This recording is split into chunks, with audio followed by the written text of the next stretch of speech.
আসসালামু আলাইকুম। নবম দশম শ্রেণীর বিজ্ঞান বিভাগের প্রিয় শিক্ষার্থীরা, আজকে তোমাদেরকে স্বাগতম জানাচ্ছি পদার্থবিজ্ঞান ক্লাসে।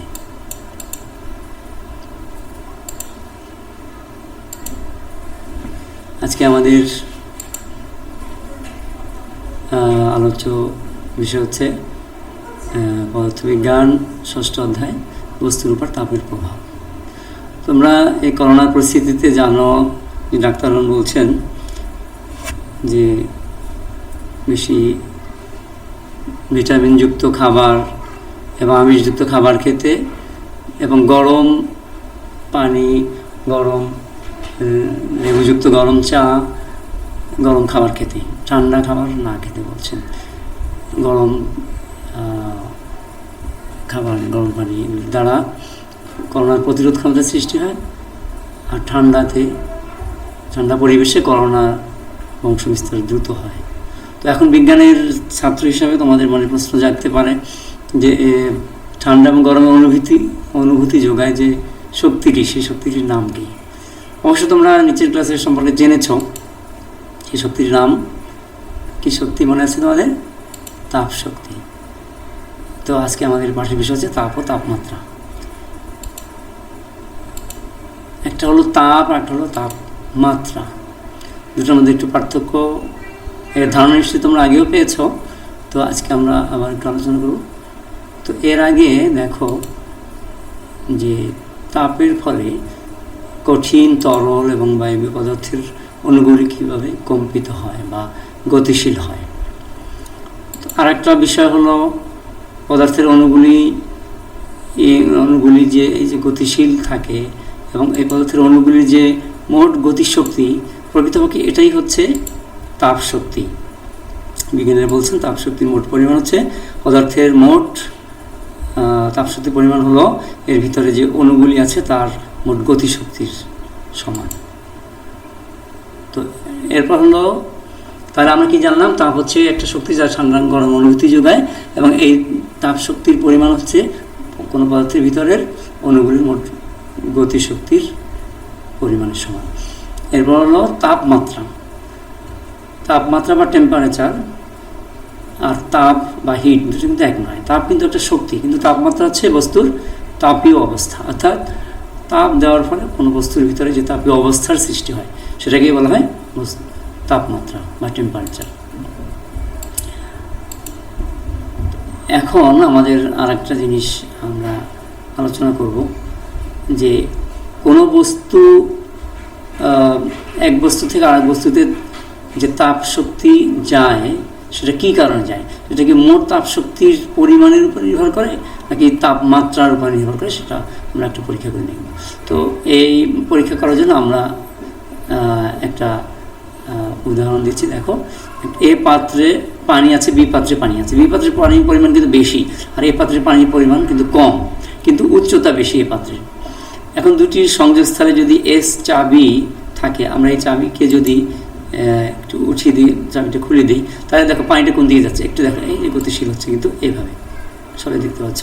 একটু আবার দেখি, দেখো এ পাত্রের পানি বি পাত্রে দিয়ে যাচ্ছে। আমরা একটু চাবিটা খুলে দিচ্ছি, এ পাত্রের পানি বি পাত্রে দিয়ে যাচ্ছে।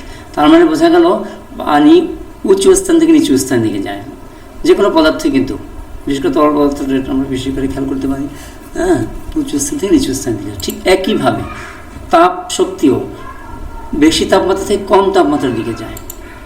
তার মানে তাপমাত্রাকে তরলের মুক্ত তরলের উচ্চতার সাথে আমরা তুলনা করতে পারি। বেশি পরিমাণ তাপ শক্তি থাকা কিন্তু এখানে শর্ত নয়। শর্ত হচ্ছে তাপমাত্রা বেশি নাকি কম। তাপমাত্রা যেখানে বেশি সেখান থেকে কম তাপমাত্রা থেকে কিন্তু যাবে। তো নিশ্চয়ই এটা বুঝতে পারছো। এরপরে আমরা এগিয়ে যাই পরবর্তী আলোচনায়। দেখো, পদার্থের তাপমাত্রিক ধর্ম নিয়ে আমরা আলোচনা করব। তাপ শক্তি প্রয়োগের ফলে তাপমাত্রার যে তারতম্য হয় এবং সেজন্য পদার্থের যে ধর্ম নিয়মিতভাবে পরিবর্তন হয় তাকে বলা হয় পদার্থের তাপমাত্রিক ধর্ম। এর মধ্যে রয়েছে পদার্থের আয়তন, তারপরে বৈদ্যুতিক রোধ, গ্যাসের চাপ, ইএমএফ ইত্যাদি। পদার্থের আয়তন তো বোঝো কতটুকু জায়গা দখল করছে, বিশেষ করে তরল দ্বারা আমরা এটা বেশি ভালোভাবে বুঝতে পারি। তো তরলের আয়তনের পরিবর্তনের দ্বারা আমরা তাপমাত্রাও মাপতে পারি। তারপরে বৈদ্যুতিক রোধের পরিবর্তন যদি পরিমাপ করা যায়, সেটার দ্বারা আমরা কতটুকু তাপমাত্রার পরিবর্তনে কতটুকু রোধের পরিবর্তন হলো সেটা আমরা পরিমাপ করতে পারি। আবার গ্যাসের চাপ, হ্যাঁ, গ্যাসের চাপের কারণেও তাপমাত্রার কারণে গ্যাসের চাপেরও পরিবর্তন হয়, এটাও পরিমাপ করে আমরা তাপমাত্রা নির্ণয় করতে পারি। আর একটা তাপমাত্রিক ধর্ম হচ্ছে ইএমএফ বা ইলেকট্রোমোটিভ ফোর্স। অর্থাৎ দুইটি ধাতুর সংযোগ স্থলে যদি উভয় ধাতুর মধ্যে তাপমাত্রার পরিবর্তন হয়, তখন এই সংযোগস্থলে এক ধরনের বিভব তৈরি হয়, যেটা বলি ইলেকট্রোমোটিভ ফোর্স। এই চারটা আমরা পেলাম কি পদার্থের তাপমাত্রিক ধর্ম। তো এখন আমরা একটু ছবি দেখি। দেখো, তরলের আয়তন পরিবর্তন হচ্ছে, এখানেও তরলের আয়তন পরিবর্তন হচ্ছে। পারদ মিটার তাপ দেওয়ার পরে আয়তন বেড়ে যাচ্ছে। গ্যাসের চাপ, তাপ বাড়লে চাপ বেড়ে যাচ্ছে ভিতরে। তো এরপর আমরা জানবো তাপমাত্রার একক। তাপমাত্রার একক কী কী? তাপমাত্রার একক হচ্ছে 3 ধরনের: ডিগ্রি সেলসিয়াস, ডিগ্রি ফারেনহাইট এবং ডিগ্রি কেলভিন। তো ডিগ্রি সেলসিয়াস এবং ফারেনহাইট সম্পর্কে তোমরা নিচের ক্লাসে জেনেছ। আজকে আমরা ডিগ্রি কেলভিন নিয়ে আলোচনা করব। হ্যাঁ, তো তোমরা জানো যে প্রতিটি তাপমাত্রিক স্কেল তৈরির জন্য 2টি তাপমাত্রাকে নির্দিষ্ট করতে হয়: নিম্ন স্থিরাঙ্ক এবং ঊর্ধ্ব স্থিরাঙ্ক। নিম্ন স্থিরাঙ্ক কেলভিন স্কেলে নিম্ন স্থিরাঙ্ক হচ্ছে তোমার 16 ডিগ্রি কেলভিন, সেটা হচ্ছে সেলসিয়াস স্কেলে -273 ডিগ্রি সেলসিয়াস। এই তাপমাত্রাকে অ্যাবসলিউট জিরো বা পরম শূন্য বলা হয়, কারণ পদার্থের সর্বনিম্ন তাপমাত্রা হচ্ছে এটা। আর কেলভিন স্কেলের ঊর্ধ্ব স্থিরাঙ্ক হচ্ছে পানির ত্রৈধ বিন্দু বা ট্রিপল পয়েন্ট অফ ওয়াটার যাকে বলা হয়, সেটা পরিমাণ হচ্ছে 273.16 ডিগ্রি, এটাকে সংক্ষেপে 273 ডিগ্রি বলা হয়। আর কেলভিন স্কেল আর সেলসিয়াস স্কেলের মান হচ্ছে 0.01 ডিগ্রি সেলসিয়াস। তো ত্রৈধবিন্দু কেন বা ট্রিপল পয়েন্ট কেন বলা হয় এই তাপমাত্রাকে? 273 ডিগ্রি কেলভিনকে কেন ত্রৈধবিন্দু বলা হয় সেটাও জানা দরকার। যে এই তাপমাত্রায় যদি বায়ুমণ্ডলীয় চাপ 0.0060373 বায়ুমণ্ডলীয় চাপ থাকে, তখন বরফ, পানি এবং জলীয় বাষ্প একসাথে থাকতে পারে। এই জন্য এটাকে, যেহেতু এই 3 অবস্থায়, পানি 3 অবস্থায় ওই তাপমাত্রা থাকতে পারে, এই জন্য ওই তাপমাত্রাকে অর্থাৎ 273 ডিগ্রি কেলভিনকে বলা হয় পানির ত্রৈধবিন্দু বা 0.01 ডিগ্রি সেলসিয়াসকে। এরপরে আমরা আলোচনা করব, দেখো 3 ধরনের যে স্কেল আছে, স্কেলের মধ্যে একটু সম্পর্ক আমরা নির্ণয় করব। সেলসিয়াস স্কেল, এবং যদি সেলসিয়াস স্কেলের তাপমাত্রার মানকে যদি আমরা সি ধরি, ফারেনহাইট স্কেলের মানকে এফ ধরি এবং কেলভিন স্কেলের মানকে যদি কে ধরি, তখন তাদের মধ্যে সম্পর্ক হচ্ছে, দেখো, C-0 ডিভাইডেড বাই 100-0, যেহেতু এখানে ঊর্ধ্ব স্থিরাঙ্ক নিম্ন স্থিরাঙ্ক দিয়ে এখানে কাজ করা হচ্ছে আর কি। আর ফারেনহাইট স্কেলে ঊর্ধ্ব স্থিরাঙ্ক 212 ডিগ্রি এবং নিম্ন স্থিরাঙ্ক 30 ডিগ্রি, সেজন্য F-32/2 112-32। আর কেলভিন স্কেলে K-273 ডিভাইড বাই 373-273। তো দেখো, এখান থেকে আমরা একটা সূত্র পাই, যে এই সূত্রকে কাজে লাগিয়ে আমরা 3 স্কেলের মধ্যে সম্পূর্ণ নির্ণয় করতে পারবো, এবং এক স্কেলের মান দেওয়া থাকলে অন্য 2 স্কেলের মান আমরা বের করতে পারবো। আমরা পাচ্ছি সূত্র C/100 equal to F-180 equal to K-273/100। এখান থেকে আরও আমরা লঘুকরণ করে পাই C/5 equal to F-32/9 equal to K-273/5। এটা হলো আমাদের সূত্র। চূড়ান্তভাবে আমরা এই সূত্রটিকে বাস সহজে মনে রাখতে পারবো ইনশাআল্লাহ। তোমরা নিশ্চয়ই খাতা কলম বই নিয়ে বসেছ, সবাই সূত্রটা লিখে নাও। এই সূত্রটা লিখে নাও, সেলসিয়াস, ফারেনহাইট এবং কেলভিন স্কেলের সম্পর্ক নির্ণয় সূত্র। তো এই সূত্রটা মনে রাখতে পারলে ইনশাআল্লাহ তোমরা অনেক গাণিতিক সমাধানও করতে পারবে।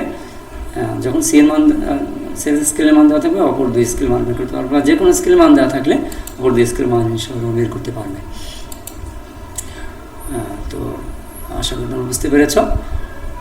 আর যদি কিছু না বোঝে, ভিডিওটা একাধিকবার দেখবে ইনশাআল্লাহ, তাহলে আরও বুঝে আসবে। আর বই থেকেও দেখে নিবে।